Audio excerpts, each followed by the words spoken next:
Rawsteen's finally deciding to speak out on Beasley. Let's talk about it. Another one.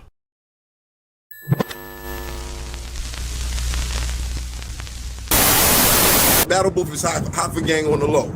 He half a gang on the low. I'm Battle Booth gang, so y'all know what it is. Y'all know what it is. The Battle Booth. If you look him up, y'all go subscribe to his channel.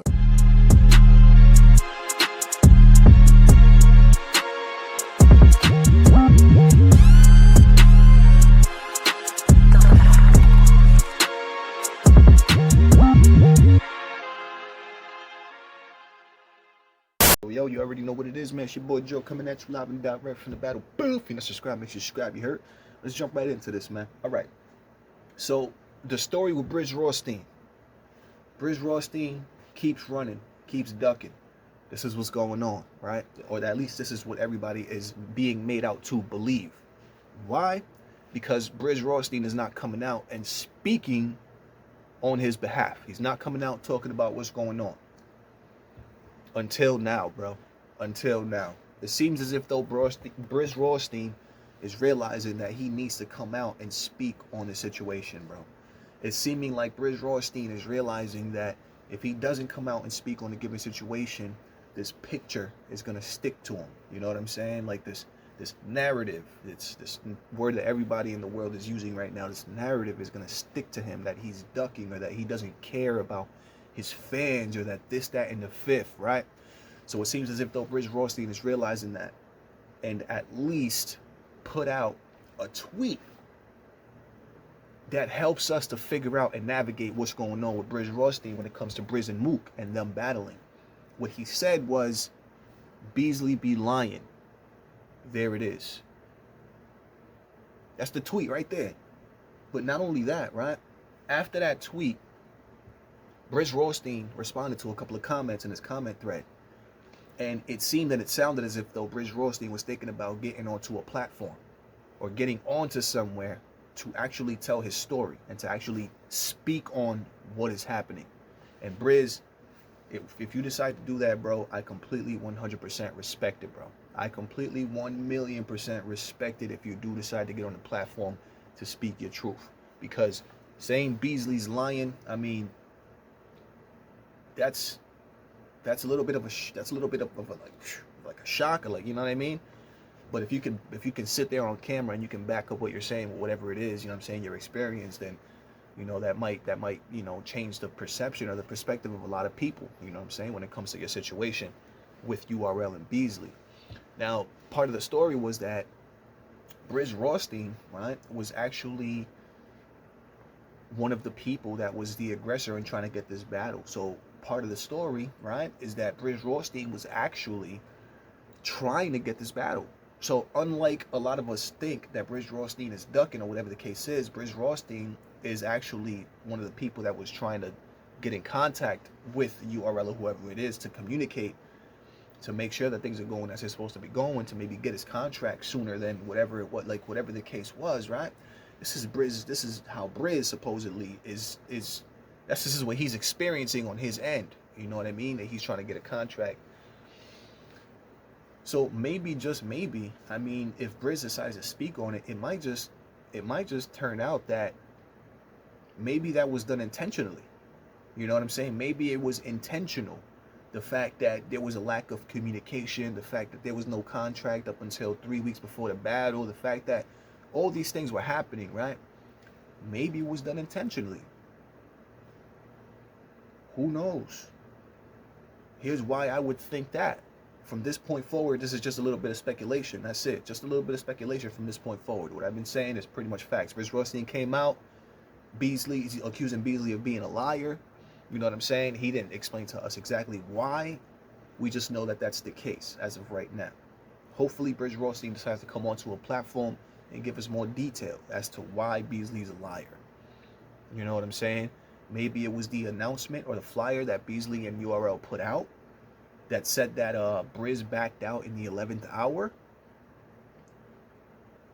Maybe that's what he's talking about. Or maybe he's talking about more things that happened in the back end while they were negotiating, or while, you know, before the battle was being spoken about between Brizz, Mook, and the URL. But the thing is, right, here's why here's an idea, or here's why it possibly could have been done on purpose. You know what I'm saying? It probably could have been done on purpose. The fact that the URL simply didn't send Brizz a contract until the last minute. You know what I'm saying? Maybe the fact that they weren't communicating with him to let him know anything. Maybe it was done on purpose. And maybe the reason was to sabotage the battle. Who knows? Maybe the URL wanted to sabotage that Mook and Brizz battle. Maybe because they want the battle. But the thing is, the way that I'm thinking, right? I'm not saying that's true or a fact. I be thinking a bunch of crazy stuff. This is the Mook and Brizz conspiracy. But maybe, I don't know, maybe the URL, I don't know. All right, so that would depend, right? So, okay, let's say this Drake card, right? Because I don't know how this Drake card is going to go after the event happens. I don't know if this is going to be an event where after it streams live on Caffeine, they're going to drop it on the URL app the same way that they do all the other events. If that's the case, then I don't see why the URL would want this battle to not happen, because it's going to end up in their hands anyway on the URL TV app or whatever the case is. But if some of these battles are like maybe going on YouTube or something, you know what I'm saying, because it's a Drake card, it's going to stream on Caffeine and then battles be released on YouTube, you know, say later on, because it's a Drake card and not a URL card, I don't know, then I could see why the URL would want to sabotage it and, you know, keep the battle for themselves. But that's like a whole different angle on the whole thing. But that's what I'm saying. Like, if Brizz, when and if Brizz speaks on a situation, he can give us more detail, bro. Because why else would the URL not be cooperating with Brizz Rawsteen for such a big battle? Like, right, why would they not be cooperating with Brizz Rawsteen? URL is a company, it's a business. Like, there's supposed to be a level of professionalism, right, when it comes to being a business. So the reasons as to why the URL, it doesn't make a lot of sense. But here's one thing, though, that does make sense, right? And this is in Beasley's defense, right? In defense of Beasley, I'm not Beasley's lawyer or nothing like that, but this is just logic, just simple, basic, common sense logic, right? In defense of Beasley, Beasley is a businessman, bro. When you think Beasley, you got to think Beasley's the type of person whose mindset is literally, it's not personal, it's business, right? That's the mindset of somebody like a Beasley. It's not personal, it's business. So when it comes to a Beasley, bro, he's not the type of person that's gonna care about much at all unless it has to do with making money. That's the point that somebody like Beasley's at in his life. You know what I'm saying? Like, when it comes to being in a certain position, when it comes to a business, bro, like, that man is thinking just how can we make more, or what can we do to make, how can we monitor. He's not thinking, oh, of people's feelings and how people feel and this, that, and the fifth and blah, blah, blah. So in Beasley's defense, bro, the man is running a business. You know what I'm saying?